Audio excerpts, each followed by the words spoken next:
Rajnath ji, thank you very much. Thank you very much. बहुत बहुत धन्यवाद and thank you for speaking to me on frankly speaking. So nice.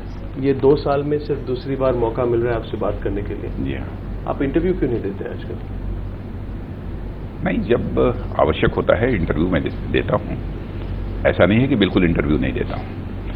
हाँ, लेकिन ये बात सच है कि एक गृह मंत्री के रूप में जिम्मेदारी होने के कारण जितना बोलना चाहिए उतना ही मैं बोलता हूँ। और मेरा यह मानना है कि गृह मंत्री को बोलना कम चाहिए और काम ज्यादा करना चाहिए। But there are lot of issues that we have to talk about. So you must be totally frank today. You must answer all my questions. मैंने फ्रैंक तो मैं and मुझे अपने हिंदी को प्रैक्टिस करने का मौका भी दिया। वैसे फ्रैंक मैं पहले भी रहा हूँ और जो कुछ भी मैं कहता हूँ बिल्कुल जितना स्पष्ट हो सकता है वो बोलने की कोशिश करता हूँ। जी, और मैं हिंदी में पूरी कोशिश करूंगा because your Hindi is very good, mine is not. वैसे प्रैक्टिस माई हिंदी। नहीं, वैसे भी आपकी हिंदी काफी अच्छी है। बहुत सारे इश्यूज हैं Rajnath ji, and I will try and cover as many issues as possible in the course of this interview. पहला इशू है पॉलिटिक्स ऑन टेरर। अब आपने खुद देखा है कि 10 तारीख पर 10 मार्च को आप पार्लियामेंट में आप इस इशू पर बोल रहे थे on the politicisation of terrorism. क्या आपको लगता है कि इशरत जहान केस में टेरर वॉज पोलिटिसाइज्ड?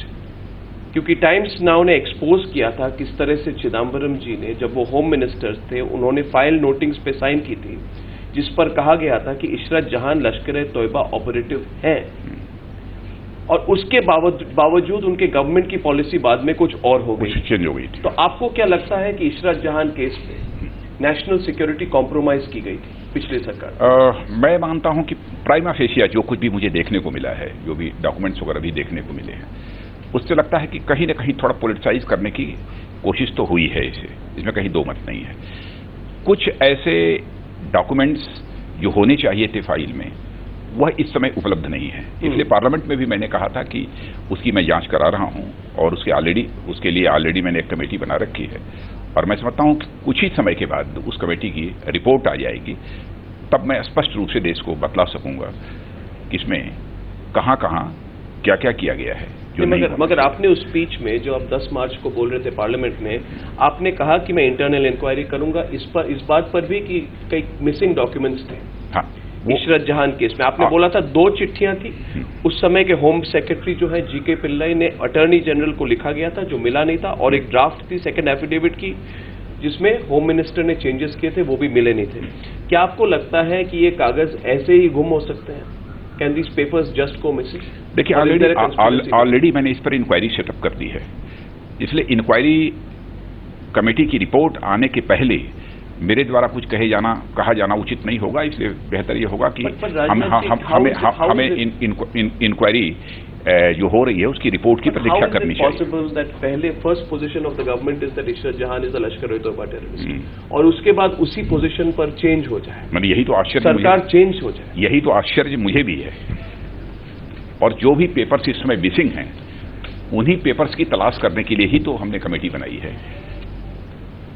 तथ्यों की गहराई तक जाने के लिए ही कमेटी बनाई है। इसीलिए मैं बार बार कह रहा हूं कि इशू को पॉलिटिसाइज किया गया था, इस इशू को जनरल इलेक्शन में यूज किया गया। वैसे मेरा मानना है कि टेरर से रिलेटेड जो भी इश्यूज हैं उन्हें चाहे किसी भी पॉलिटिकल पार्टी की गवर्नमेंट हो उसे पॉलिटिसाइज करने की कोशिश नहीं करनी चाहिए, बल्कि आतंकवाद के मुद्दे को तो सचमुच एक चैलेंज के रूप में पूरे देश को लेना चाहिए, उसको पॉलिटिसाइज करने की किसी भी सूरत में कोशिश नहीं करनी। तो हर बार हो रही है। आप अगर देखें तो बाटला हाउस एनकाउंटर में कन्विक्शन हुआ था इंडियन मुजाहिदीन मेंबर शहजाद अहमद का इंस्पेक्टर मोहन शर्मा के मर्डर के लिए। हाँ। इसके बावजूद there is a lobby of activists who are still saying that it was a fake encounter.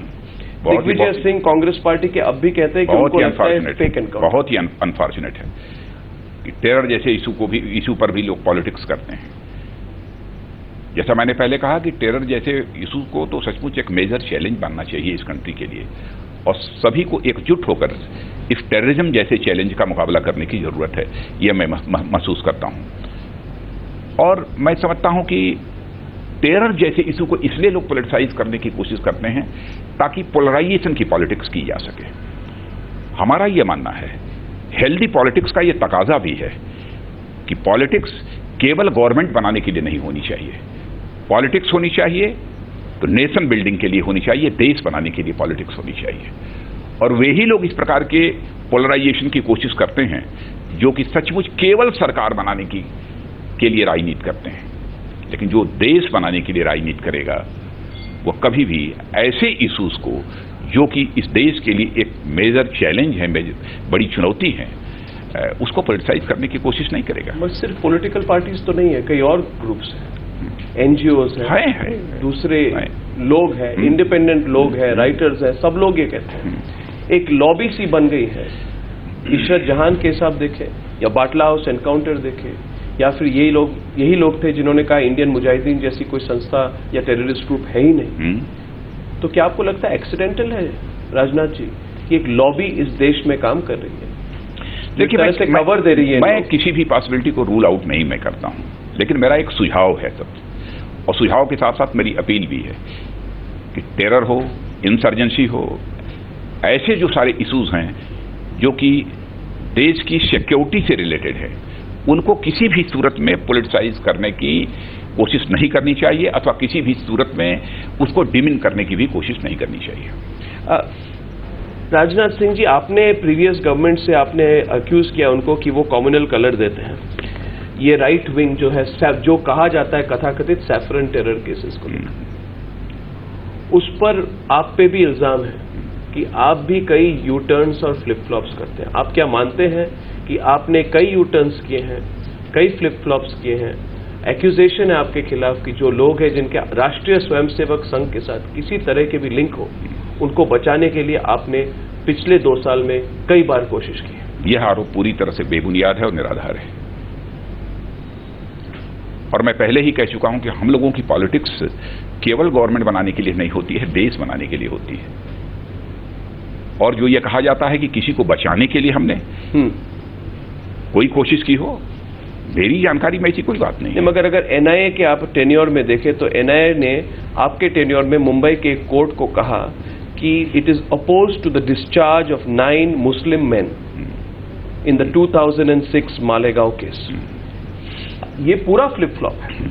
कैसे फ्लिप फ्लॉप? मैं नहीं मानता। ये तो पूरा फ्लिप फ्लॉप। मैं देखिए, ऐसा है कि एनआईए का जहां तक सवाल है, ये इन्वेस्टिगेटिंग एजेंसी है और इसको ऑटोनॉमी हासिल है, इसको स्वायत्तता हासिल है। किसी भी इन्वेस्टिगेटिंग एजेंसी की ऑटोनॉमी को कभी वीकन करने की हम लोगों की तरफ से कोशिश नहीं हो सकती है। और मैं यह मानता हूं कि पॉलिटिक्स में रहते हुए यदि हम ऐसा करते हैं तो यह पूरी तरह से इमोरल होगा, अनैतिक होगा। मगर यू टर्न तो है, यू टर्न मैं नहीं आपको मानना पड़ेगा। अब देखिए, आपको अगर एग्जांपल दो, आप देखें कि इस नवंबर 4, 2000 यू टर्न है कि नहीं है, इसका फैसला भी कोई कर सकता है। इस देश की अदालत ही इसका फैसला कर सकती है। हम एनआईए के ऊपर कोई संदेह नहीं कर सकते हैं, क्योंकि एनआईए एक ऐसी इन्वेस्टिगेटिंग एजेंसी है कि हम लोगों की भरपूर कोशिश रहती है कि मैक्सिमम इस प्रकार की इन्वेस्टिगेटिंग एजेंसीज को जितनी ऑटोनॉमी मिल सकती है वह ऑटोनॉमी इन्हें मिलनी चाहिए, और उसके लिए बराबर हम लोग अपनी तरफ से प्रयत्न भी करते हैं। नहीं, मगर नवंबर 1, 2011 को एनआईए ने बोला कि वो अपोज नहीं करेंगे उनके प्ली को, वो रिलीज होने के प्ली को। कांग्रेस सरकार में थी। 2013 में उनमें से 9 में से 8 ने डिस्चार्ज एप्लीकेशन फाइल की। 2016 में एनआईए ने मुंबई कोर्ट को बोला कि हम अपोज करेंगे उनके डिस्चार्ज को। कोर्ट ने भी इस पर बात, court also took notice of the U turn off the NIA. ये यू टर्न क्यों हो रहा है? देखिए, क्या बीजेपी जब आती है तब पोजीशन कुछ और होता है, कांग्रेस जब आती है तब कुछ और? पहले आपने देखा कि इशरत जहां के केस में आपने स्वयं ही कहा कि लगता है ऐसा कि इस पूरे मामले को पॉलिटिसाइज करने की वो था कंसीलमेंट ऑफ फैक्ट्स। उसमें that was concealment of facts. Chidambaram said one thing, then he changed. Concealment of facts जो होता है वह भी तो पॉलिटिसाइज करने के पर्पस से ही होता है ना, उसके पीछे और कोई दूसरा पर्पस नहीं होता है।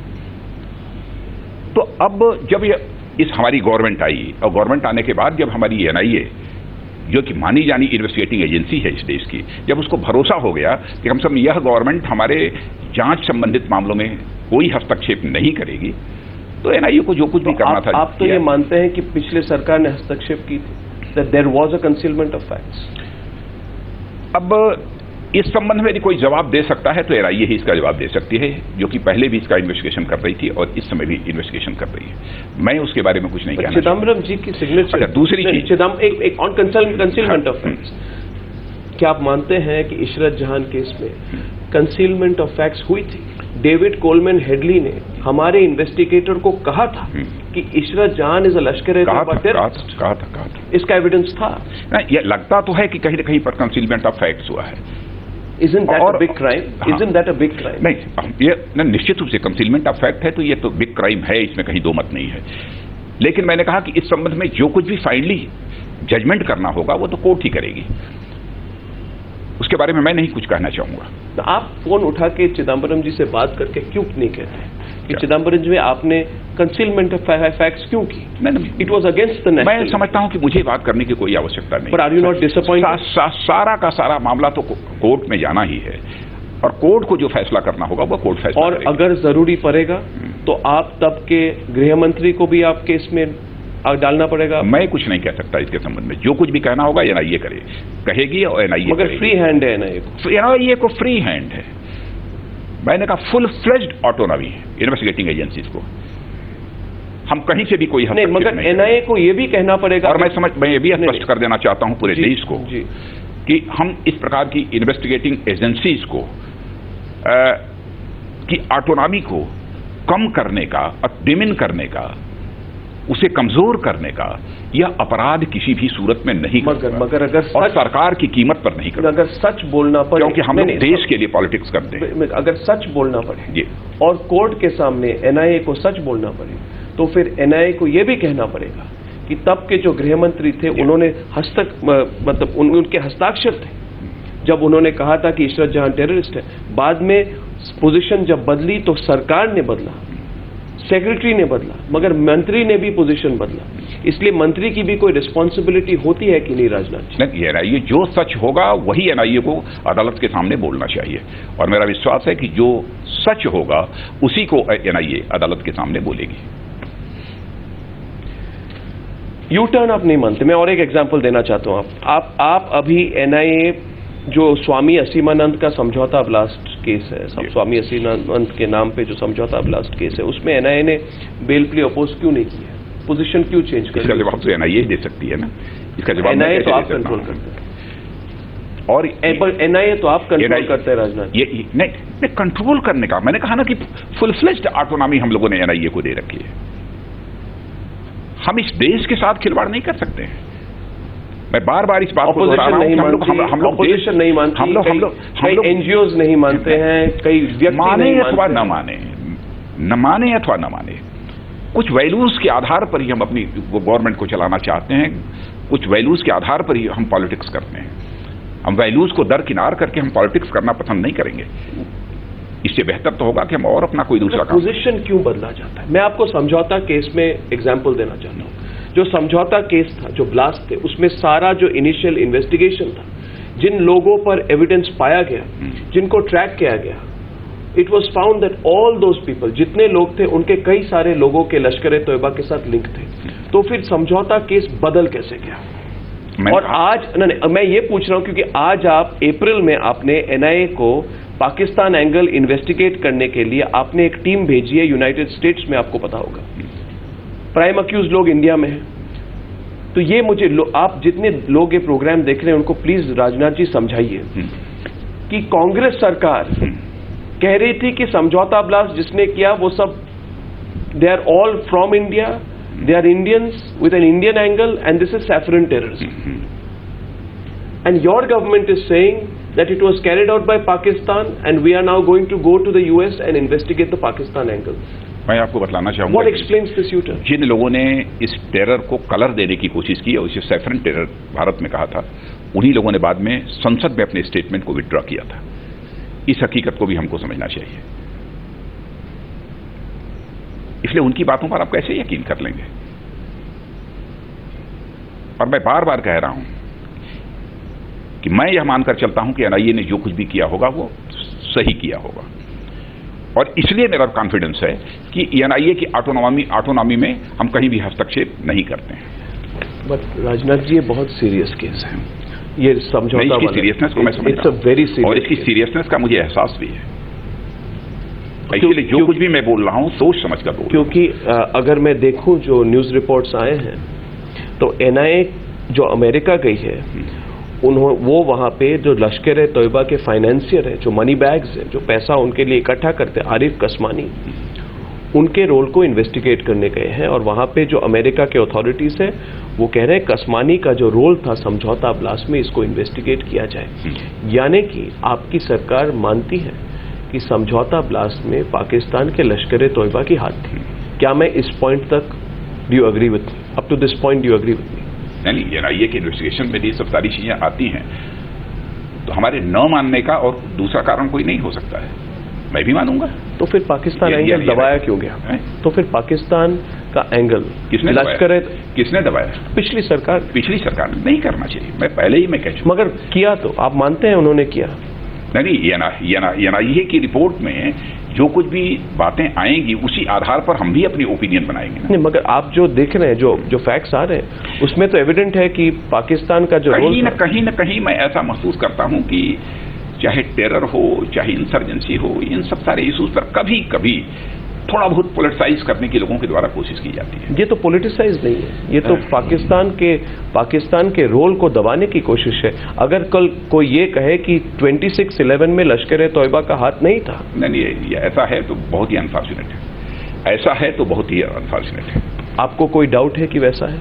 आपको डाउट है? देखिए, मैं तब तक इस संबंध में कुछ नहीं बोलना चाहूंगा जब तक कि इस संबंध में फुल फ्लेज्ड कोई जजमेंट न आ जाए, और जब मैं कुछ भी यदि बोलूंगा तो हमारी एनआईए की जांच को वह प्रभावित करेगा, इसलिए मैं नहीं बोलना चाहता हूं। और फिर मेरे ऊपर यह इल्जाम लगेगा कि राजनाथ सिंह इस देश के होम मिनिस्टर होने के बावजूद जब इन्वेस्टिगेशन ऑनगोइंग था, चल रहा था, उस बीच अपने व्यूज देने की कोशिश की, यानी जांच को प्रभावित करने की उन्होंने कोशिश की, इसलिए नहीं बोलना चाहता। राजनाथ जी, ऐसा क्यों है कि इतने जो विटनेसेस हैं सेवरल केसेस में, जो सैफरन टेरर केसेस कहे जाते हैं, वो सब हॉस्टाइल हो गए हैं? ऐसा क्यों है कि वो सब हॉस्टाइल हो चुके हैं? अभी अचानक उनने रूप क्यों बदल ली, लाइन क्यों बदल ली, हॉस्टाइल क्यों हो गए? क्या आपने दबाव डाला है? मैंने कोई सवाल ही नहीं, मैं कैसे दबाव डाल सकता हूं? रोहिणी सालियान है, स्पेशल पब्लिक प्रोसिक्यूटर है इन केसेस में। वो कहते हैं कि एनआईए के टॉप से मुझ पर प्रेशर था, बहुत सीनियर एनआईए के अफसर हैं। बहुत ही अनफॉर्चुनेट है, बहुत ही अनफॉर्चुनेट। अनफॉर्चुनेट क्या है? अनफॉर्चुनेट ये है कि पहले एनआईए की तरफ से प्रेशर डाला जाता था, यदि कोई ये कह रहा है तो बहुत ही अनफॉर्चुनेट है, ऐसे हालात नहीं होने चाहिए। लेकिन आज मैं समझता हूं कि एनआईए को ऐसी ऑटोनॉमी हासिल है कि कोई ये नहीं कह सकता कि एनआईए ने कहीं पर कोई दबाव डाला हो, गवर्नमेंट के कहने पर कोई दबाव डाला। राजनाथ जी, मैं मालेगांव 2008 पे आपको पूछना चाहता हूं कि जो चार्जशीट है जिसमें साध्वी प्रज्ञा को छोड़ा गया, एनआईए ने एटीएस की जो इन्वेस्टिगेशन थी, एंटी टेरर स्क्वाड की इन्वेस्टिगेशन थी, उसको बोला डूबियस है, उसकी कोई क्रेडिबिलिटी नहीं है। लोग कहते हैं कि जब आप एंटी टेरर स्क्वाड के इन्वेस्टिगेशन को डूबियस कहते हैं तो आपने जो पुलिस अफसर है लेट हेमंत करकरे, उनका इंसल्ट किया है। कोई सवाल ही नहीं। मगर ये तो है, आपने कहा था कि हेमंत करकरे शहीद हुए हैं, उनको इंसल्ट करने का कोई सवाल ही नहीं। उनके प्रति हमारे दिल में बेहद सम्मान है, हम इंसल्ट नहीं कर सकते। और इसका सही जवाब यदि कोई दे सकता है तो एनआईए ही दे सकती है, क्योंकि एनआईए तो आपके अंदर है। नहीं, अंडर नहीं है। मैंने बार बार कहा कि एनआईए एक ऑटोनोमस ऑर्गेनाइजेशन है। हमारी गवर्नमेंट सेंटर में इसका मतलब कि सब कुछ मान लिया जाएगा कि हमारे अंडर है, जुडिशरी हमारे अंडर है, इन्वेस्टिगेटिंग एजेंसी सब हमारे अंडर है। एक ट्रेडिशंस है, कुछ ऐसी व्यवस्थाएं इस देश में बनी हैं, तो वो व्यवस्थाएं अपने तरीके से काम करती हैं। हाँ, लेकिन उन व्यवस्थाओं को, उन सिस्टम्स को यदि किसी ने कमजोर करने की कोशिश की है, तोड़ने की कोशिश की है, तो हम लोगों का प्रयास ये है कि वह सारे सिस्टम कमजोर नहीं पड़ने चाहिए, उनकी स्वायत्तता। चलिए, मैं आपकी बात को आपने बात रखी, मैं पूरी तरह से मानता नहीं हूं, but I will go to the next subject. मैं मानता हूं कि आप इस बात को, क्योंकि आप राजनेता हैं, आप पॉलिटिशियन हैं, बहुत स्मूथली आप इसको मैं ईमानदारी से मैं कहना चाहता हूं, मैं निकलने की कोशिश आपको नहीं लगता कि बाटला हाउस एनकाउंटर और इशरत जहां एनकाउंटर में इशरत जहान एनकाउंटर, आपको नहीं लगता कोई अकाउंटेबिलिटी होनी चाहिए पिछले सरकार? तो मैं तो कह रहा हूं ना, एनआईए सारे मामले की जांच कर रही है। आपके अपने व्यूज क्या है? सब कुछ, यदि मैं अपने व्यूज इस समय दूंगा तो क्या देश यह नहीं कहेगा कि होम मिनिस्टर जांच को प्रभावित करने की कोशिश कर रहे हैं? मैं अरुण जी केवल एक सवाल का जवाब आपसे चाहता हूं। इसलिए जब ऑलरेडी एनआईए जांच कर रही है, एनआईए को ही चार्जशीट सबमिट करना है, कोर्ट को जजमेंट देना है, तो कोर्ट की जजमेंट की हमको प्रतीक्षा करनी चाहिए। सारा का सारा दूध का दूध और पानी का पानी हो जाए। राजनाथ जी, एक्सटर्नल टेररिज्म की बात करते हैं। Let's talk about Pakistan. On 2 January 2016 Pakistani terrorist attack the Pathankot airbase. 7 security man and 1 civilian was killed. पहले मैं अपने सिक्योरिटी फोर्स को सैल्यूट करना चाहता हूं जिन्होंने अपनी जान गंवाई है पठानकोट में, अपनी शहादत दी है जिन लोगों ने। इसलिए क्योंकि इतना बड़ा आतंकवादी हमला होने के बावजूद उन लोगों ने एक भी इंपॉर्टेंट इंस्टॉलेशन को बर्बाद नहीं होने दिया। सभी इंपॉर्टेंट इंस्टॉलेशन को बचाने में कामयाबी हासिल की है। ये उन्हीं की मगर 12 जनवरी 2016 को आपने कहा that it is too early to not have faith in Pakistan's intentions, यानी कि आपने बोला कि ये अज्यूम मत कीजिए कि पाकिस्तान कुछ नहीं करेगा, कुछ फॉलो अप नहीं करेगा। 135 दिन हो गए। 135 दिन के बाद क्या आप वही बात कहेंगे? जैसा मैंने सोचा था वैसा पाकिस्तान नहीं कर रहा था, क्योंकि पाकिस्तान का तुरंत उस समय स्टेटमेंट आया था। पाकिस्तान ने रिस्पॉन्ड किया था पठानकोट की घटना के बाद। आप पाकिस्तान को फेस वैल्यू में कैसे ले? नहीं, फेस वैल्यू का सवाल नहीं, लेकिन कोई एक बार रिस्पॉन्ड कर रहा है तो हम तुरंत उसे एकदम बिल्कुल खारिज भी नहीं करना चाहेंगे। कहीं ना कहीं उसमें हम कोई होप की तलाश तो करेंगे ना, कहीं ना कहीं कोई आशा की किरण देखने की कोशिश। शायद अभी भी देखते हैं आप अगर आप अभी फरवरी, लेकिन मैं ईमानदारी के साथ कहना चाहता हूं कि सचमुच मेरा अब विश्वास पूरी तरह से हिल गया है। जिस तरीके से आतंकवाद के सवाल पर पाकिस्तान का सहयोग प्राप्त होना चाहिए वह नहीं हो रहा है। यह कहने में मुझे रंच बात भी गुरेज नहीं है। 18 फरवरी को पाकिस्तान ने एफआईआर लॉन्च की। 1 महीने बाद पाकिस्तान की जॉइंट इन्वेस्टिगेशन टीम भारत आ गई इन्वेस्टिगेशन के लिए। हम लोगों ने अपनी तरफ से पूरी सदाशयता दिखाई। अगर आप देखें तो तब से लेके अब तक 58 डेज हैव पास्ड। 60 दिन होने को आए, जेआईटी टीम चली गई, आज तक कुछ 1 इंच की एक्शन नहीं हुई है। बहुत ही दुर्भाग्यपूर्ण है, बहुत ही। आप क्यों बात कर रहे हैं पाकिस्तान के साथ? आपके कोई एक्सपेक्टेशंस है पठानकोट के केस पर? क्या आपको कोई एक्सपेक्टेशंस है कि वो अलग होगा या उनके इन्वेस्टिगेशन? देखिए, पठानकोट इंसिडेंट से जुड़े हुए जो भी अपराधी हैं, जो भी ऐसे एलिमेंट्स हैं, उनको दंडित किया जाना चाहिए। इसके लिए मैक्सिमम जो भी एफर्ट हो सकता है मतलब हम लोग अपनी तरफ से करने की कोशिश करेंगे। नहीं, मगर आप हमेशा कह रहे हैं कि we should wait for some more time for Pakistan response to Pathankot. ये टाइम फ्रेम क्या है? How much? इधर बीच में बात हुई है फॉरेन सेक्रेटरीज के लेवल पर, और हम ये प्रतीक्षा कर रहे हैं कि हो सकता है कि हमारे एनआईए की टीम को भी वहां जाने की इजाजत पाकिस्तान दे दे, इस पर वो सहमत हो जाए। Has Pakistan agreed to allow Indian investigators to go to Pakistan? अब पहले जो इनफॉर्मल जो बातचीत हुई थी उसमें यह पूरी तरह से स्पष्ट था कि शायद उनकी जीआईटी यहां पर आ रही है तो हमारी एनआईए भी पाकिस्तान जाएगी। लेकिन अभी फॉरेन सेक्रेटरी लेवल पर जो कुछ भी बात हुई है, हम पाकिस्तान के रिस्पॉन्स की प्रतीक्षा कर रहे हैं। मगर अगर वो जाने नहीं दे, अगर इंडियन इन्वेस्टिगेटर्स को वहां जाने नहीं दे, will you admit that it will be a betrayal by Pakistan? एक तरह से धोखा होगा पाकिस्तान। यह कहने में बिल्कुल मैं संकोच नहीं करूंगा कि यदि हमारी एनआईए की टीम को पाकिस्तान जाने की इजाजत नहीं देता है तो निश्चित रूप से यह बिट्रेयल होगा। और इसके कॉन्सिक्वेंसेस क्या होंगे राजनाथ जी? अब ये मैं बोलूंगा नहीं, मगर कॉन्सिक्वेंसेस होंगे। मैं बोलूंगा नहीं, but it will be a betrayal by Pakistan. या एग्रीड, ये बिट्रेयल होगा।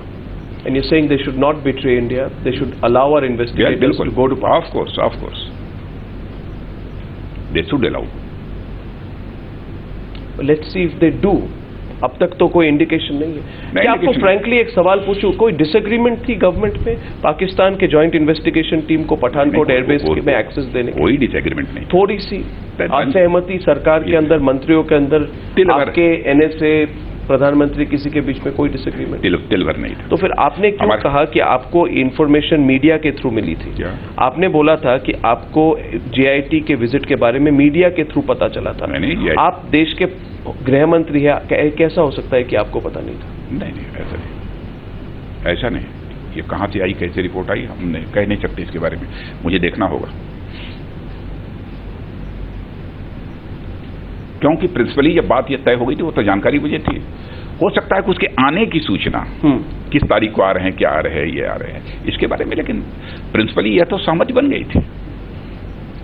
आपने बोला धोखा, आपने बोला धोखा, betrayal. If Indian investigators are not allowed to go to Pakistan, it's going to be a betrayal. Is it not a betrayal that you are talking to Pakistan every time? आपने री-एंगेज किया, उसके बाद भी वो हुर्रियत के साथ पहले बातचीत करते हैं, आपको प्रोवोक करते हैं। करना चाहिए, भारत के साथ बातचीत करना चाहिए। हाँ, पाकिस्तान को जो भी बात करनी है वो भारत के साथ बातचीत करनी चाहिए। नहीं, मगर वो आपका स्टैंड क्या है as far as their meeting separatist is concern?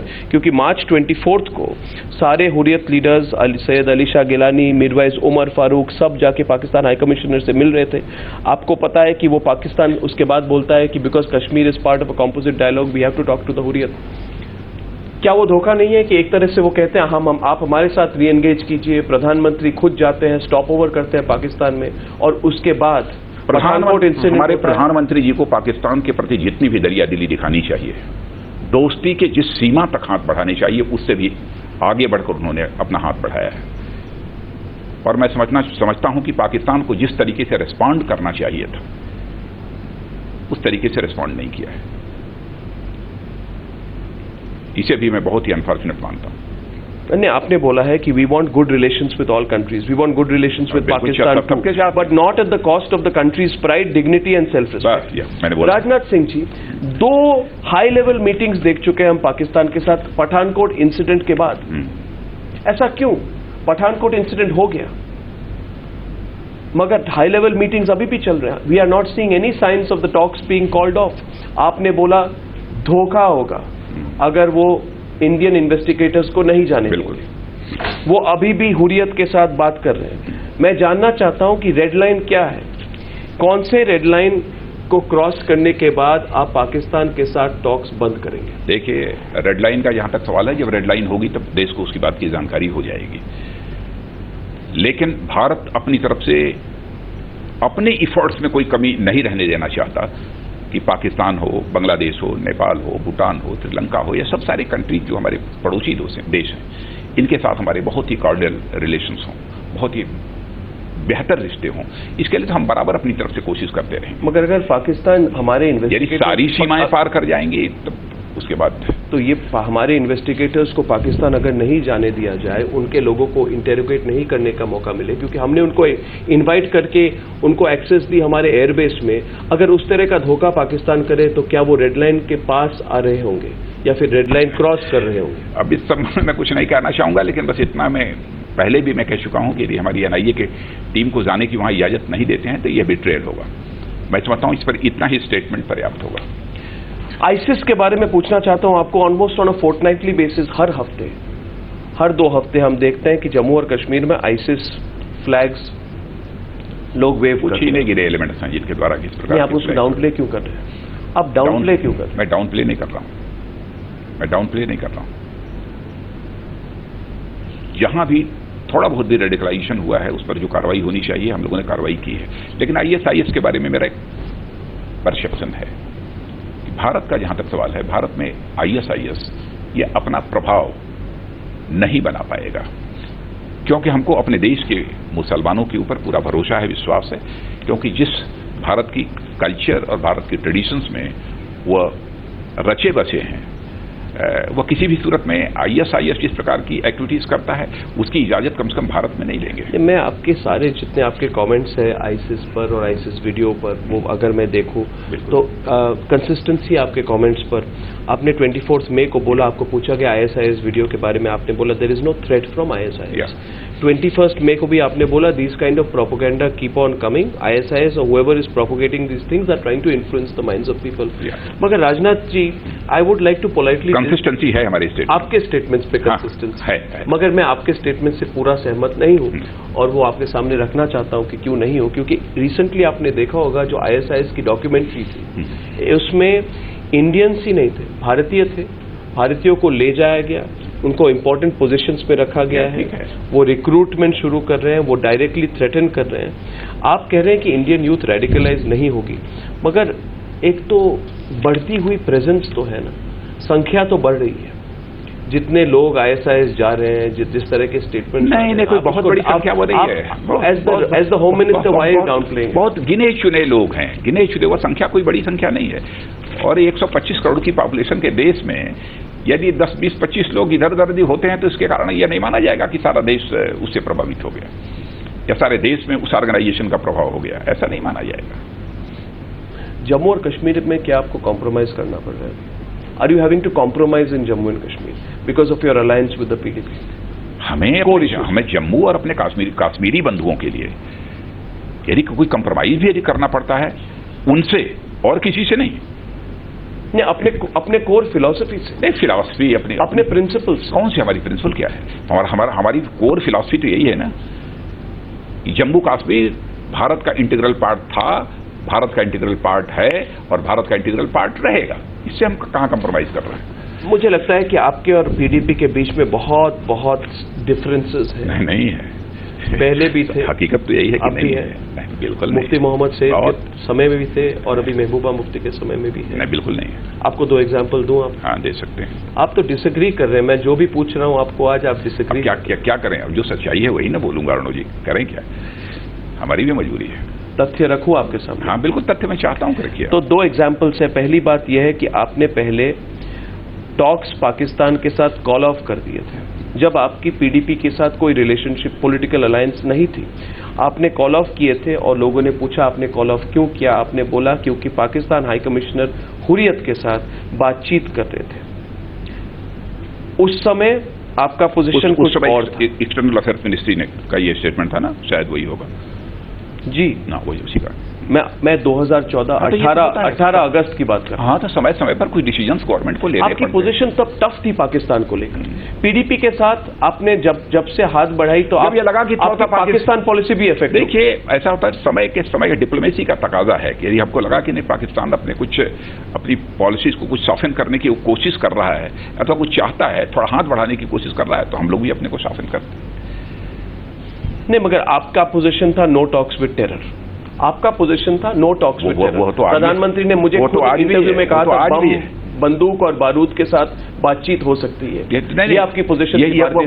वह स्टैंड तो आज भी है हमारे, उस स्टैंड में कोई चेंज नहीं आया है।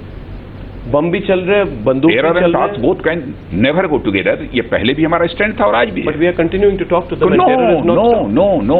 How can you say no? जैसे after Pathankot we have not called off talks. We should have called off talks then. Pathankot के बाद we should have called off the talks. We should have called off the engagement. हम जो बातचीत कर रहे हैं, किस चीज के लिए बातचीत कर रहे हैं? टेररिज्म के सवाल पर ही बातचीत कर रहे हैं ना, ये पता लगाने के लिए किसने किया, किसका हाथ है इसके पीछे। इसीलिए तो हमें NIA को वहां जाने की अपनी मांग जो है पाकिस्तान के सामने रखे हैं।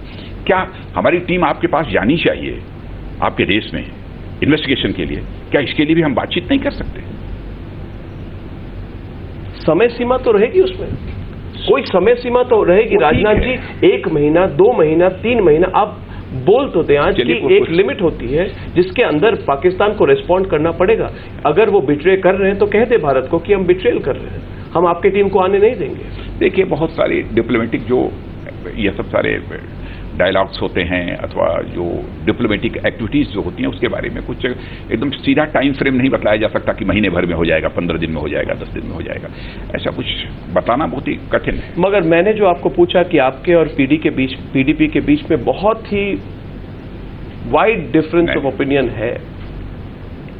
आप देखिए, दोनों एक पॉलिटिकल पार्टी नहीं है, पहले तो इस हकीकत को हमको वो तो बिल्कुल सच है। थोड़े बहुत इशूज पर डिफरेंसेस हो सकते हैं, लेकिन यदि हम साथ मिलकर यदि गवर्नमेंट चला रहे हैं तो उन डिफरेंसेस को सॉर्ट आउट करने के लिए हम मिल बैठकर सॉर्ट आउट भी कर सकते हैं। राजनाथ जी, 14 मार्च को रिपोर्ट्स थे कि जो स्टेट गवर्नमेंट है उन्होंने जो लैंड है सैनिक और पंडित कॉलोनीज के लिए उसको आइडेंटिफाई किया था। उसके 6 दिन बाद, सिर्फ 6 दिन बाद पीडीपी बाहर आके उन्होंने स्टेटमेंट दी कि उनकी सरकार कोई ऐसे एक्सक्लूसिव कम्युनिटी कॉलोनीज बनाने नहीं देगी। ये उस समय हो रहा था जब हार्डलाइन एलिमेंट्स, जो एंटी इंडिया एलिमेंट्स है, यासीन मलिक की तरह, वो प्रेशर डाल रहे थे पीडीपी पर। मैं आपसे पूछ रहा हूं आज कि क्या आप गारंटी दे सकते हैं कश्मीरी पंडित कम्युनिटी को कि आप उनको ये कॉलोनीज देंगे ताकि वो अपने ही घर वापस जा सके, या फिर आप अपने एलाई पार्टनर के दबाव के अंडर आते हुए आप उनको जो आपने प्रॉमिस की थी वो आप भूल जाएंगे? वैसे ये बहुत ही सीधा सवाल है आपसे, आप इस पे मुझे सीधा उत्तर दीजिए। जैसे सीधा सवाल है वैसे ही मैं सीधा उत्तर भी इसका दे रहा हूं। मुफ्ती साहब भी थे, तो मुफ्ती साहब से हमारी बातचीत हुई थी और मुफ्ती साहब ने उस समय कहा था कि कश्मीरी पंडितों के रिहेबिलिटेशन के लिए भी हम जमीन प्रोवाइड करेंगे, क्योंकि फंड की व्यवस्था हमारे यहाँ हो चुकी है, बजट एलोकेशन हमारे यहाँ हो चुका है। मैंने कहा जो ही उनके लिए लैंड की व्यवस्था होगी मैं आपको फंड उपलब्ध कराऊंगा जम्मू कश्मीर गवर्नमेंट को। लेकिन इस बीच वो अस्वस्थ होने के कारण वो हमारे बीच नहीं रहे अनफॉर्चुनेटली। अब इस समय मुफ्ती जी हैं, चीफ मिनिस्टर वहाँ की, ये महबूबा मुफ्ती जी, उनके साथ भी हमारी बातचीत हुई है। वह भी इस बात से सहमत हैं। उन्होंने कहा कि मैं भी चाहूंगी कि वहाँ पर कश्मीरी पंडित आएं और रहें, और जो कंपोजिट कॉलोनी यदि बनती हैं तो कोई हर्ज नहीं है, तैयार हैं इस बात के लिए। मगर अभी तो पोजीशन बिल्कुल ही अलग। नहीं, उन्होंने विरोध नहीं किया है। इन्होंने अभी उनका जो स्टेटमेंट है वो बिल्कुल ही अलग है। नहीं, कश्मीरी पंडितों के लिए स्टेटमेंट वो कहते हैं मिक्स्ड कम्युनिटी कॉलोनीज करेंगे, एक्सक्लूसिव कॉलोनीज। मैं कहता हूं कि यदि कहीं पर कश्मीरी पंडितों की कॉलोनी बनती है, उसमें कुछ सिख भी रह लेते हैं, थोड़े बहुत कुछ मुसलमान भी रह लेते हैं, तो इस पर किसी को कोई आपत्ति नहीं होगी। बस कॉलोनीज तो बननी चाहिए ना। आप मानते हैं कॉलोनीज तभी बनेगी जब जम्मू कश्मीर गवर्नमेंट जमीन उपलब्ध कराएगी, और इसके लिए उन्होंने आश्वस्त किया है कि जमीन हम उपलब्ध कराएंगे।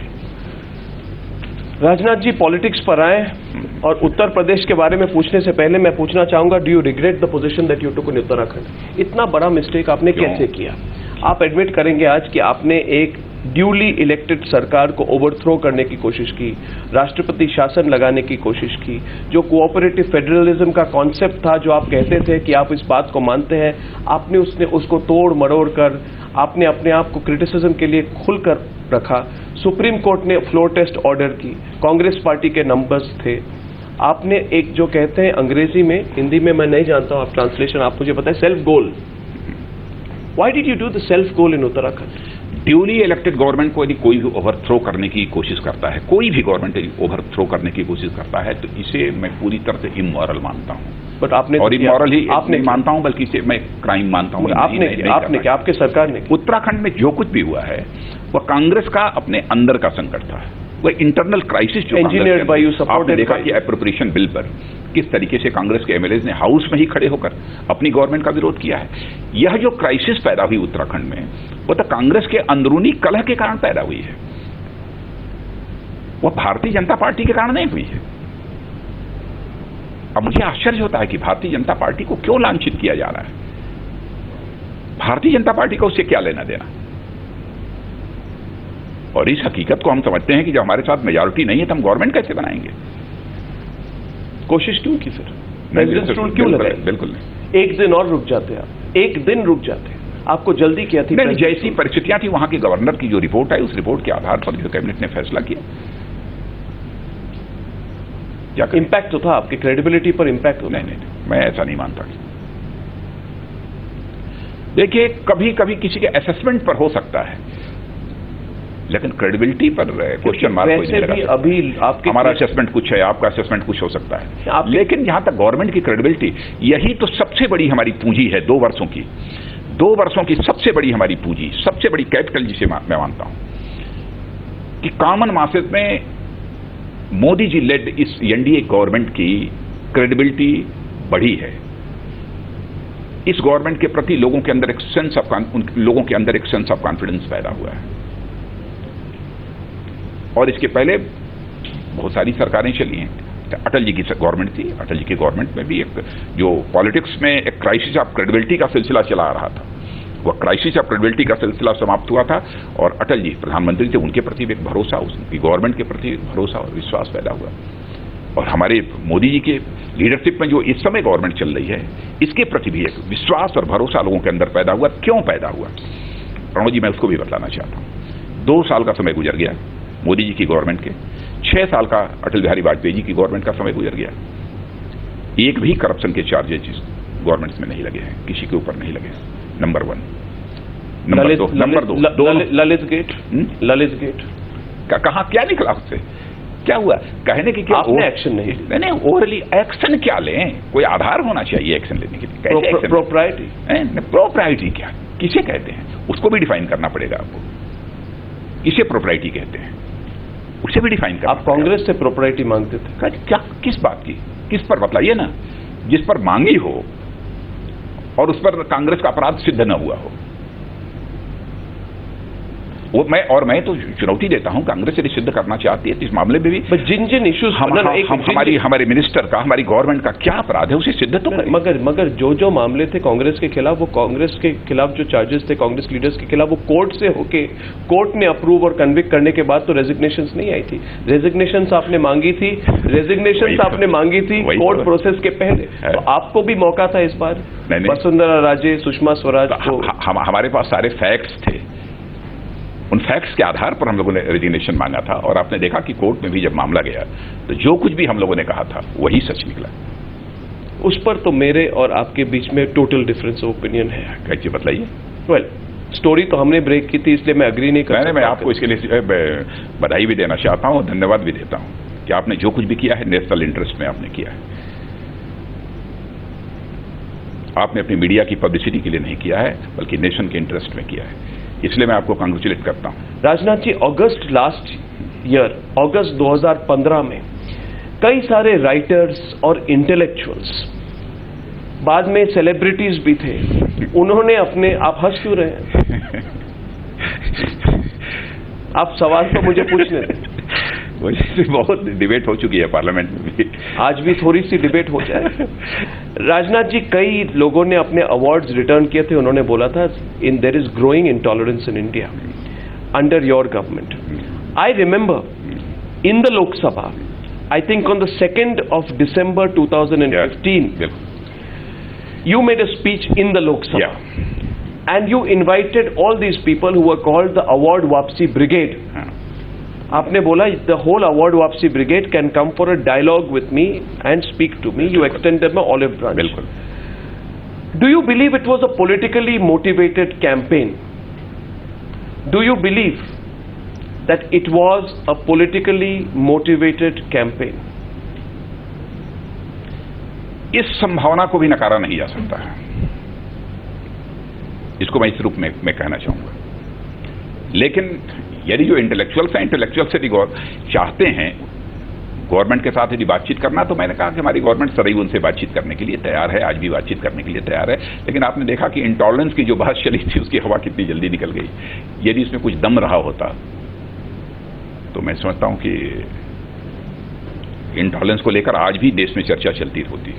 आपने सारी चर्चाएं बंद हो गई। चर्चा बंद हो गई। आपने जो बोला ये संभावना, मैं उदाहरण आपको मैं देना चाहता हूं। अभी दिल्ली में आतंकवादियों के होने की जो सूचना प्राप्त हुई थी उसमें 10 मुस्लिम कम्युनिटी के लोग गिरफ्तार हुए थे।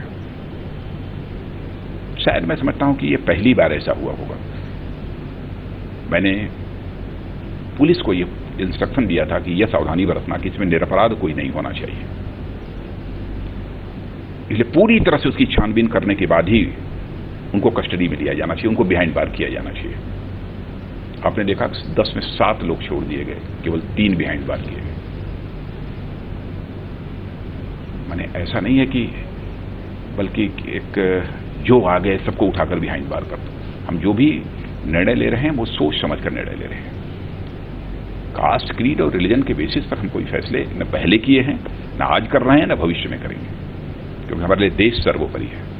मगर आपने जो अभी बोला उस पर थोड़ा सा इलैबोरेट करें। आपने बोला ये संभावना से रूल आउट नहीं किया जा सकता कि इसमें पॉलिटिक्स थी। हो सकता है कुछ लोग रहे हो, लेकिन मैं क्यों लगता है इंटेलेक्चुअल्स के इंटेलेक्ट पर मैं कोई सवालिया निशान नहीं लगाना चाहता हूं। क्यों लगता है आपको? क्योंकि ये शुरू हुई और इंटेलेक्चुअल है, मैं बराबर सम्मान करता हूं। हाँ, लेकिन यदि वो इंटेलेक्चुअल है और यदि वो मानता है तो उसे बात करने के लिए भी अपने को तैयार रखना होगा।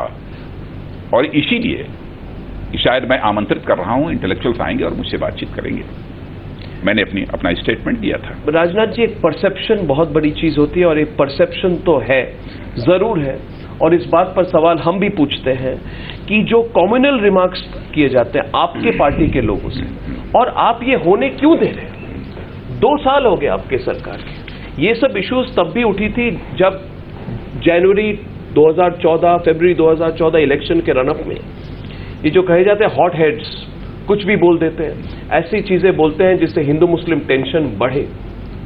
आप अपने से संबंध रखने वाले लोगों को, बीजेपी के हो, राष्ट्रीय स्वयंसेवक संघ के हो, विश्व हिंदू परिषद के हो, बजरंग दल के हो, जितने एफिलिएट ऑर्गेनाइजेशंस हैं, आप तो you can't wash off your hands, you have to take responsibility. Why are you not doing enough?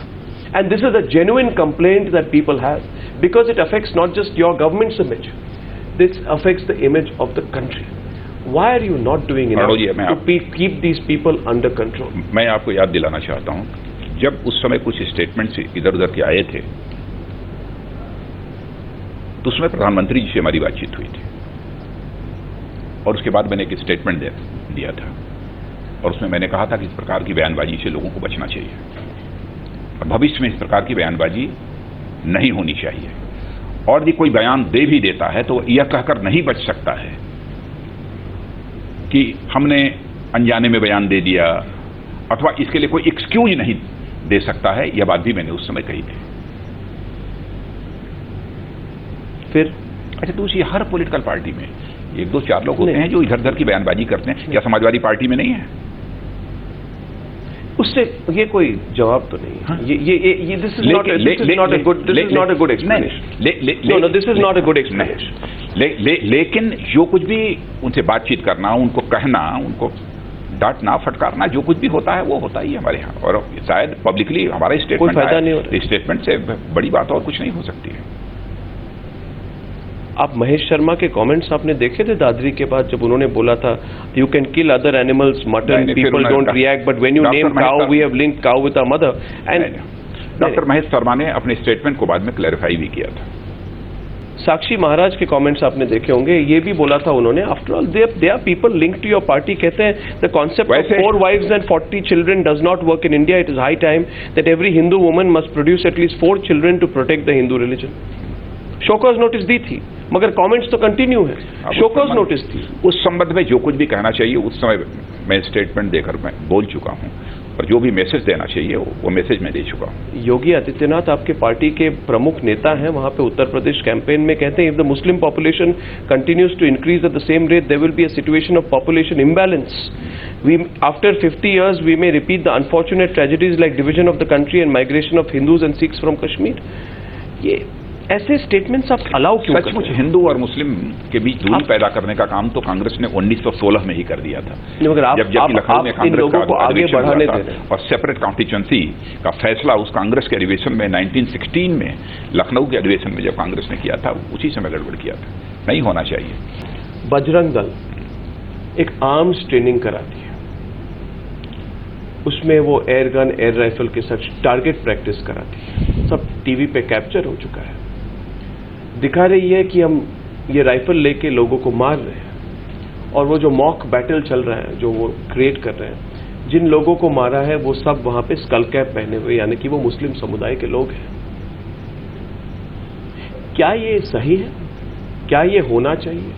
देखिए, मैं जो कुछ भी, क्या ये होना चाहिए राजनाथ जी? आप मुझे जो कुछ भी गैर कानूनी है, मैं समझता हूं कि जिस राज्य में हो रहा है उस राज्य की सरकार को इसका कॉग्निजेंस लेना चाहिए, और कानून और नियमों के तहत जो भी कार्रवाई हो सकती है वो उन सरकारों को करनी चाहिए। उस संबंध में इतना ही मैं कहना चाहूंगा। ये तो हिंसा को भड़काने वाली बात होगी। नहीं, कोई भी हिंसा को भड़काने वाली कोई भी गतिविधि नहीं होनी चाहिए। मैं इस पक्ष में हूं। चाहे कोई भी, चाहे कोई किसी भी कास्ट का हो, किसी भी क्रीड का हो, रिलीजन का हो, उसको हिंसा को भड़काने वाली कोई भी हरकत नहीं करनी चाहिए। कुछ भी यदि करना चाहिए तो इस देश में, जो देश अहिंसा का पुजारी रहा है, बराबर 8 साल के बच्चों के हाथ में तलवार डालकर ब्रेन वॉश करना against the Muslim community. Rajnath ji, आप मुझे कहिए, इससे किसको फायदा होता है? ये इससे पोलराइजेशन नहीं होती है, इससे एक मानसिकता नहीं बनती है। देखिए, हमारा कहना है कि स्टेट गवर्नमेंट्स में जहां पर भी जो इस प्रकार की घटना आती है जिससे कि हिंसा को प्रोत्साहन मिलता है, राज्य सरकारों को कार्रवाई करनी चाहिए। मैं यही राज्य सरकारों से अपेक्षा करता हूं। तो अगर बजरंग दल ऐसा कर रहा हो तो आप कोई भी मैं बजरंग दल की बात, ये तो बजरंग दल के लोगों से सवाल पूछिए, और भी कोई दूसरे ऑर्गेनाइजेशन से यदि कर रहे हैं तो ये सवाल उनसे पूछिए। तो लेकिन ये होम मिनिस्टर जब मुझसे आप पूछ रहे हैं तो मैं तो यही कहूंगा कि यदि राज्य सरकारों के उसमें के तहत माने राज्य में भी वो घटना हो रही है तो राज्य सरकारों को एक सवाल पूछूंगा, अगर अखिलेश सरकार इस पर कुछ करे तो आप अपनी तौर से एज केंद्र सरकार आप उल्टा दबाव अगर अखिलेश यादव गवर्नमेंट अगर बजरंग दल या इन ग्रुप्स के खिलाफ एक्शन ले, एफआईआर तो लगी है, तो आप अपने तौर से उन पर कोई दबाव नहीं डालेंगे? नहीं, ये सवाल पूछने का फिर औचित्य क्या है? इसलिए अब तक किसी राज्य सरकार ने किसी भी घटना के खिलाफ यदि कोई कार्रवाई की है तो केंद्र सरकार ने हस्तक्षेप कहां किया है? 2 वर्षों में एक भी यदि कोई ऐसी घटना हो तो आप बतला दीजिए।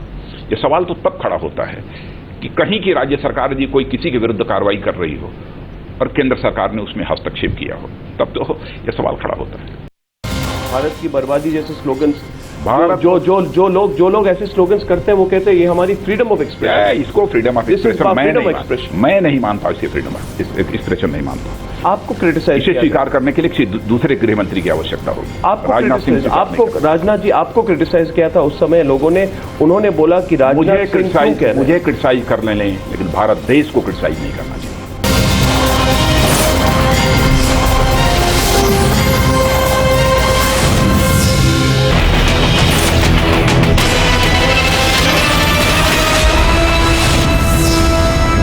राजनाथ जी, 2 साल हुए आपके पार्टी को सरकार में आने के लिए।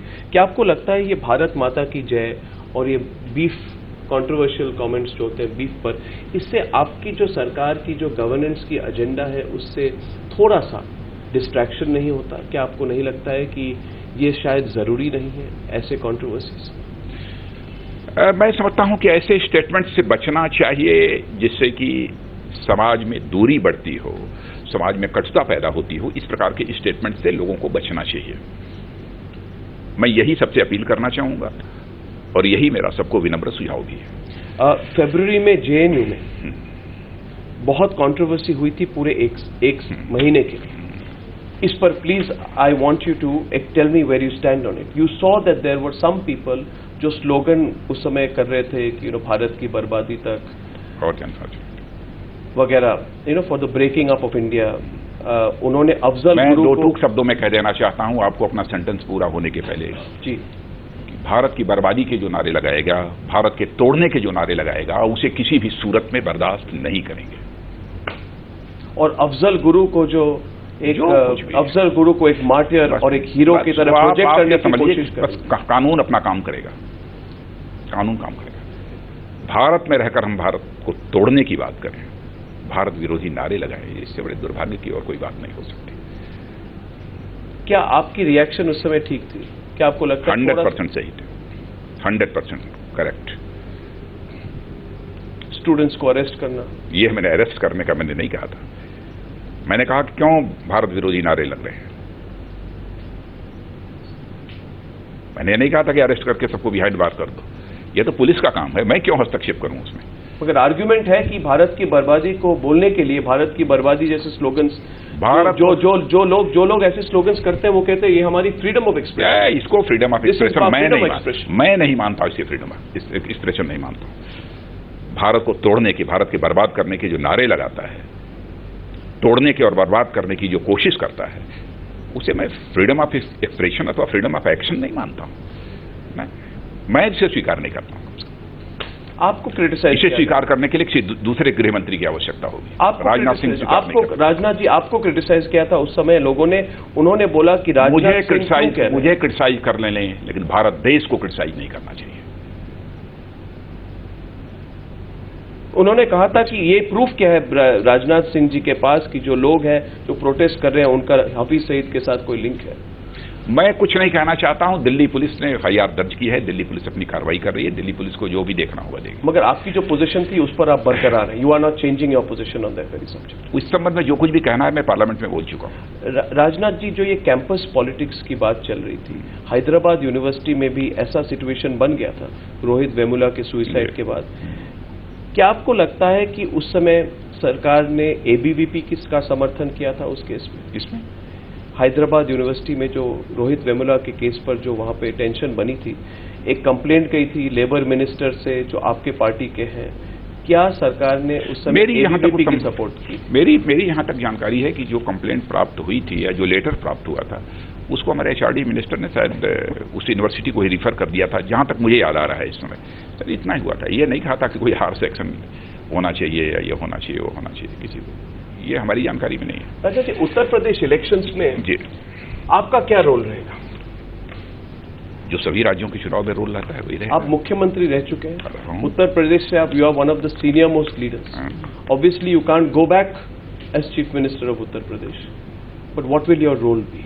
Will you be the face of the party's campaign? मैं जनता के बीच जाऊंगा, जनता के बीच जाऊंगा, हमारी पब्लिक मीटिंग्स होंगी, जनता से बातचीत करेंगे, लोगों से यह कहेंगे कि बीजेपी की गवर्नमेंट बनाइए, क्योंकि जिन जिन राज्यों में बीजेपी गवर्नमेंट चल रही है अथवा बीजेपी लेड एनडीए गवर्नमेंट चल रही है, आप देखिए वहां का गवर्नेंस और दूसरे राज्यों का भी गवर्नेंस देखिए, पूरी तरह से आपको साफ हो जाएगा कि इस देश में कंपैरेटिवली बेटर गवर्नेंस देने वाली यदि कोई पॉलिटिकल पार्टी है तो बीजेपी है, यदि कोई अलायंस है तो एनडीए है। यह लोगों से अपील करूंगा और मुझे विश्वास है कि जनता, भारतीय जनता पार्टी को क्या राम मंदिर का इशू फिर से इस बार इलेक्शन में उठ के आएगा? क्या राम मंदिर का जो इशू है ये उठ के आएगा? पहले भी हम लोग पहले भी ये मानकर चले कि राम मंदिर का इशू तो सचमुच है कोई एक पॉलिटिकल इशू नहीं है, वोट लेने और देने का ये मुद्दा नहीं है, ये तो कल्चरल इशू है। चुनाव तो हम लोग डेवलपमेंट के इशू पर लड़ेंगे और राम मंदिर का इशू इस समय सब जुडिस है। मैं समझता हूं कि कोर्ट के जजमेंट की प्रतीक्षा करनी चाहिए और इस समय तो एपेक्स कोर्ट में है मामला, तो उसके जजमेंट की प्रतीक्षा करनी चाहिए हम लोगों को। ये माना जा रहा है कि विश्व हिंदू परिषद एक पैरेलल कैंपेन शुरू करेगी नवंबर-दिसंबर में। अब ये विश्व हिंदू परिषद के लोग इसका जवाब दे सकते हैं, मुझे नहीं जानकारी है। पोलराइजेशन होगा, उसका फायदा बीजेपी? पहले ही मैं क्लैरिफाई कर चुका हूं कि पोलराइजेशन की पॉलिटिक्स कभी भी भारतीय जनता पार्टी नहीं कर सकती है, न किया है, न कर रहे हैं, न करेंगे, क्योंकि देश के लिए पोलराइजेशन की पॉलिटिक्स को मैं घातक मानता हूं। आपके क्रिटिक्स कहते हैं उत्तर प्रदेश में जो आपको 70+ सीट्स मिले थे लोकसभा चुनाव में, वो फ्लूक है, that is a fluke, that was a stroke of luck and it can never be repeated in the assembly election. कुछ जो आपके क्रिटिक्स है वो कहते हैं आज अगर इलेक्शन हो हमारे तो 1/4 सीट भी नहीं मिलेगा। हमारे पॉलिटिकल अपोनेंट्स को जो कहना चाहिए वो कह रहे हैं, 1/4 सीट नहीं मिलेगी। अभी एबीपी न्यूज का कोई सर्वे आया है, आपने देखा होगा कि उसमें आया है कि आज के दिन यदि चुनाव हो जाए तो इस देश में बीजेपी लेड एनडीए को आज जितनी सीटें प्राप्त हैं उससे 10 सीटें अधिक मिलेंगी। क्या कहेंगे आप? Rajnath ji, you have been in every state nowadays there is a face who is projected. There is a face which is projected. Now I know that you have been Chief Minister of Uttar Pradesh. There are a lot of people in UP who want to see you projected as the face of the party in the UP elections, regardless of whether you become the Chief Minister or not. UP में आप हमेशा अपने आप को under play करते हैं, मगर आज आपको मैं सीधा सवाल पूछ रहा हूं, will you be ready to be the party's face for the UP campaign? नहीं, यूपी में लीडर्स की कहां कमी है भारतीय जनता पार्टी के पास। हमारी जितनी भी स्टेट्स हैं उसमें समझता हूं कि बीजेपी के कद्दावर नेता उन स्टेट्स में हैं। हमारे उत्तर प्रदेश में बीजेपी के कद्दावर नेताओं की कमी नहीं है। हालांकि स्वाभाविक है, बीजेपी एक वहां चीफ मिनिस्टर के रूप में, मिनिस्टर के रूप में, ऑर्गेनाइजेशन के प्रेसिडेंट के रूप में लंबे समय तक उत्तर प्रदेश में मैंने काम किया है, तो उत्तर प्रदेश के साथ जो एक लगाव है वो तो है। आज भी देखते होंगे हमारे यहाँ बड़ी संख्या में लोग आते हैं, यहाँ सारे देश के अधिकांश राज्यों से लोग आते हैं, तो उत्तर प्रदेश से भी बड़ी संख्या में लोग मिलने जुलने के लिए आते हैं। मगर आप केंद्र में रहेंगे, केंद्र में रहते हुए you can be the face of the campaign in UP. ऐसा मैं कुछ नहीं कह रहा हूं कौन कहां रहेगा, क्या करेगा, कैसा करेगा, लेकिन मैं इसको क्लैरिफाई करना चाहता हूं कि उत्तर प्रदेश में नेताओं की कमी नहीं है। Rajnath Singh ji, how do you look upon your own political journey? You were BJP president. You were a cabinet minister in the Vajpayee government. Then you were a chief minister of UP for a short time. You have changed many jobs and you have taken up different assignments. It was felt that when you were a minister in the Vajpayee cabinet, you went to UP, you never got enough time to, as they say, pace your innings. कि आपने batting शुरू नहीं की कि आपको कहीं और भेजा गया। इस वक्त आपको, how do you see your position right now politically, and how do you look back on your political journey? अब ये हमारे लिए बहुत ही कठिन सवाल है इस संबंध में, लेकिन मैं कहना चाहूंगा कि हमारे राजनीतिक जीवन का सबसे सुखद क्षण हुआ था जबकि पार्टी का राष्ट्रीय अध्यक्ष रहते हुए बीजेपी लेडी एनडीए की क्लियर मेजॉरिटी के साथ गवर्नमेंट बनी है और मोदी जी भारत के प्राइम मिनिस्टर बने हैं। और उससे भी सुखद स्थिति यह है कि 2 वर्षों तक इस गवर्नमेंट ने जिस तरीके से परफॉर्म किया है उससे कॉमन मासेज में इस गवर्नमेंट के प्रति विश्वास और भरोसा बढ़ा है। तो मैं समझता हूं कि इससे बड़ा अचीवमेंट और हमारे पॉलिटिकल लाइफ में दूसरा और क्या हो सकता है। What is your political ambition? Political ambition तो हो गया पूरा। पार्टी का नेशनल प्रेसिडेंट रहते हुए मोदी जी के लीडरशिप में गवर्नमेंट बन गई और जो गवर्नमेंट बन गई वह 2 वर्षों में दिखा दिया कि कैसे गवर्नेंस की जाती है। उसको भी दिखा दिया कि आज 2 वर्षों के अंदर भारत की एक साख सारी दुनिया में बढ़ गई, बन गई कि इस समय वर्ल्ड की फास्टेस्ट ग्रोइंग इकोनॉमी यदि किसी कंट्री की है तो भारत की है। अंतर्राष्ट्रीय जगत में भी भारत की प्रतिष्ठा बढ़ी है, भारत का मस्तक ऊंचा हुआ है। नेचुरल रिसोर्सेज की लूट बंद हो गई है, यानी पूरे सिस्टम में ट्रांसपेरेंसी आ गई है। 2 साल गुजर जाने के बाद भी गवर्नमेंट के ऊपर एक भी करप्शन का कोई चार्ज नहीं लगा है। कोई चार्ज लगाने की बात तो छोड़ दीजिए, कहीं अखबारों में भी किसी के ऊपर कोई चार्ज हमारे पॉलिटिकल अपोनेंट्स ने भी नहीं लगाया है। इससे बड़ा अचीवमेंट और क्या हो सकता है। Last question, is it good for the country's politics to become unipolar? यानी कि कांग्रेस की जो स्थिति है, 44 सीट्स इन लोकसभा, स्टेट से कांग्रेस निकल जा रही है। How do you view the position of the Congress and the impact of this on national politics? Shrink कर रही है। हाँ, कांग्रेस सिकुड़ रही है। सिकुड़ रही, श्रिंक कर रही है। वाई? अब इसकी समीक्षा कांग्रेस को ही करनी चाहिए। देश के लिए अच्छा है? Is it good for the country that there is no strong opposition party? अब देखिए, कहीं ना कहीं कोई ना कोई गलती तो हुई ही है कांग्रेस से कि देश की जनता कांग्रेस को नकार रही है। अब देखा जाए इस समय के हालात कांग्रेस का देखें तो कहां पर कुछ पर्वतीय राज्य हमारे जो हैं वही अपना सिमट कर रह गई है, लेकिन वहां पे हालात अब अच्छे नहीं है और मैं समझता हूं आगामी चुनाव में वहां की जनता भी उन्हें स्वीकार नहीं करेगी। उत्तराखंड, हिमाचल, मेघालय, मणिपुर, कर्नाटक एक देख सकते हैं, लेकिन जाकर इन राज्यों के भी हालात देखिए आगामी चुनाव में क्या होगा। तो who is your political opponent at the national level? Who is your political opponent? आपके राजनीतिक प्रतिद्वंदी कौन है एट अ नेशनल लेवल? मैं समझता हूं कि जितनी भी पॉलिटिकल पार्टीज हैं जिनका भी रिप्रेजेंटेशन हाउस में है, चाहे लोकसभा हो अथवा राज्यसभा में, वो सभी एक पॉलिटिकल अपोनेंट के रूप में जो उन्हें जिम्मेदारी निभानी चाहिए वो अपना जिम्मेदारी निभा रहे हैं। हम किसी एक को कहने की स्थिति में आज नहीं है कि कौन है हमारा। आपको नहीं लगता है कि नेशनल लेवल में 2019 में कांग्रेस आपकी मेन कंपेटिटर रहेगी? क्या आपको लगता है? अब तो नहीं लगता है,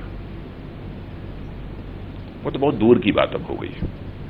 कांग्रेस अब नहीं रही।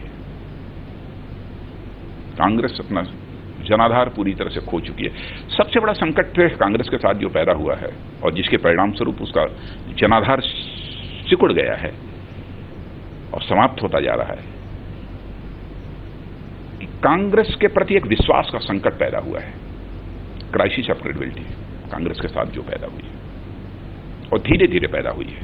इस देश में लगभग 55 ईयर्स तक लगभग एक छत्र राज्य यदि किसी का रहा है तो कांग्रेस का रहा।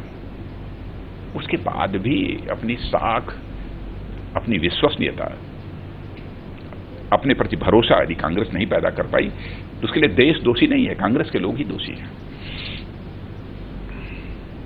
जब आपको एक केस होता है, अगस्टा होता है, कि आपके स्पीचेस को मैं कहीं फॉलो करता हूं, अगस्टा वेस्टलैंड में भी आपने एक स्पीच दी थी और इससे मैं ये इंटरव्यू खत्म करूंगा। आप हमेशा कहते हैं एक पॉलिटिकल रेजोल्यूशन पास की गई थी 2013 में नेशनल काउंसिल मीटिंग में, जब आपने कहा था अगस्टा वेस्टलैंड केस को लेकर, obviously such a huge scam can not be confined to a former air chief and his associates. There were influential people high in the government who were patronizing and facilitating it. This is not a parliament speech, it's a national council speech. और आपने ये भी बोला था, BJP demands that if the names of those who gave the bribe are known, in what transaction it was given is known, then prompt investigation, arrest, interrogation and prosecution of all persons who have taken bribe money, including their patrons, must be disclosed. Rajnath ji, tell me very frankly, 2-3 साल हो गए, क्या आप slow down कर रहे हैं investigations को ये सोचकर कि अगर ये लॉजिकल कंक्लूजन तक लिया जाए और पॉलिटिकल इन्वॉल्वमेंट के बारे में बात की जाए, लोगों की चार्जशीट हो, तो एक तरह से सिंपैथी फैक्टर आएगा कांग्रेस के लिए? क्या इसलिए आप थोड़ा सा स्लो डाउन? एक सेंटेंस में ही कहना चाहूंगा और इसके बारे में कि यह लॉजिकल कंक्लूजन तक जाएगा। Agusta, Westland Agusta, that cannot be without looking at the political involvement. Logical conclusion तभी जाएगा, लोगों की विश्वास तभी करेंगे जब पॉलिटिकल इन्वॉल्वमेंट। इसलिए मैं कह रहा हूं, मैंने किसी का इसमें विरोध नहीं है अब लोगों का। यह है कि आप पुल बैक नहीं कर रहे, ये सोच के कि अगर Congress pull back pull back करने का तो सवाल ही नहीं, क्योंकि यह देश हमसे अपेक्षा करेगा कि ऐसे मामले कोई यदि लाइमलाइट में आए हैं तो उस मामले में स्थिति पूरी तरह से साफ होनी चाहिए, ये देश अपेक्षा करेगा। इसलिए हम लोग कहीं से इसमें पैर पीछे खींचने की कोशिश नहीं करेंगे। Well, thank you very much. Congratulations thank you on completing 2 years, and thank you Rajnath ji for speaking to me on Frankly Speaking.